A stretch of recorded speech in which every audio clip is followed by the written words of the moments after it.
बोलते हैं तो उनके स्टेटस हम गर्व से लगाते हैं कि देखो राहुल जी ने जय जोहार बोला, जय आदिवासी बोला, लेकिन हम स्वीकार नहीं करना चाहते हैं। ये कितनी दुखद बात है। तो जैसे दूसरों के उद्बोधन है वैसे जय जोहार हमारा उद्बोधन है।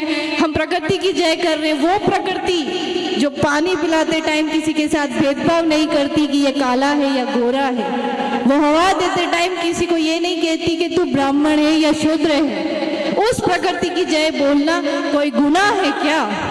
जब गुनाह नहीं है, मैं तो कहती हूँ न केवल आदिवासियों को बल्कि एक दिन पूरे विश्व को जय जोहार बोलना चाहिए, क्योंकि इस कुदरत से बड़ी कोई ताकत मेरी नज़र में है ही नहीं और आपकी नज़र में भी मुझे लगता है नहीं होगी।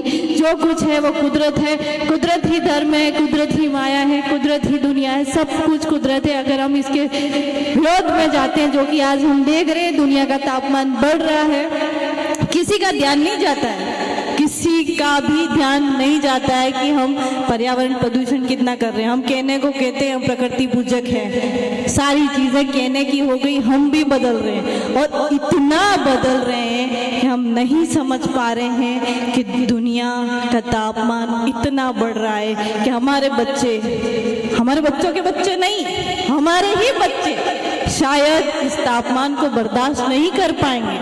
और इस तापमान को कम करने के लिए केवल और केवल एक संस्कृति कर सकती है और वो है आदिवासियत।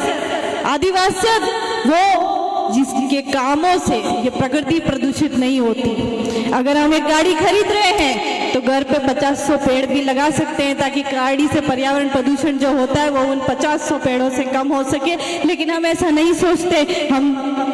हम भी उस दिशा में कहीं न कहीं थोड़ा थोड़ा गलत जा रहे हैं। हम देखते हैं कि हमारी ज़मीनें, जो नौकरी लग के शहर में चला गया वो गांव की ज़मीनों को छोड़ देता है और फिर गांव के दूसरे लोग, चाहे वो परिवार के हो, वो खेती करते हैं और एक टाइम बाद वो गांव वाले लोग उस ज़मीन को ले लेते हैं और वो शहर वाला बिना ज़मीन के रह जाता है।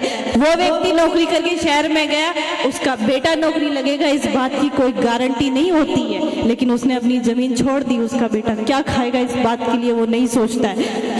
तो जमीन चाहे आप उस पर कुछ ना करो, पुआड़िया ही कर दो, हमारे यहाँ पुआड़िए होते हैं, अब यहाँ पे क्या बोलते हैं मुझे नहीं पता, लेकिन कोई कर दो तो वो भी बिक जाएगा, लेकिन अपनी जमीनों पे खेती करना ना छोड़े।